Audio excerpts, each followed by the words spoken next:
10 অক্টোবৰ ভালকৈ মনত ৰাখক এই তাৰিখটো কিয়নো জুবিন গাৰ্গৰ ন্যায়ৰ বাবে অত্যন্ত প্ৰয়োজনীয় তাৰিখ হৈছে 10 অক্টোবৰ 10 অক্টোবৰত অসম পাবহি ভিস্তাৰ ৰিপৰ্ট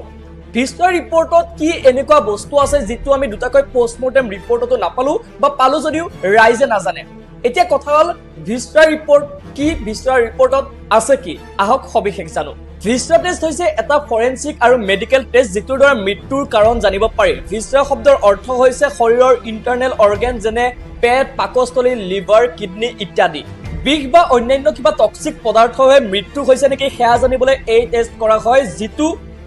সাধাৰণ পোষ্টমৰ্টেম ৰিপৰ্ট বা বাহিৰৰ পৰা চালে গম পোৱা নাযায় এতিয়া কথা হল 10 অক্টোবৰত গুৱাহাটী পাব এই ৰিপৰ্ট আৰু 11 অক্টোবৰত আমি সকলোৱে নিশ্চিত হ'ব পাৰিম বুলি ইতিমধ্যে মুখ্যমন্ত্ৰী হিমন্ত বিশ্ব শৰ্মাই ঘোষণা কৰিছে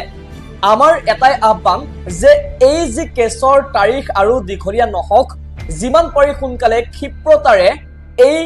কেছৰ ৰায়দান আহক দুখীয়ে শাস্তি পাওক জুবিন গাৰ্গে ন্যায় পাওক আৰু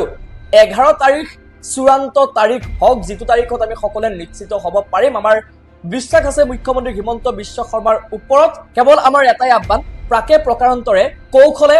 এই যে কেছৰ তাৰিখ আৰু দীঘলীয়া নহওক 11 তাৰিখে প্ৰত্যেকজন ব্যক্তিয়ে নিশ্চিত হ'ব পাৰিব লাগে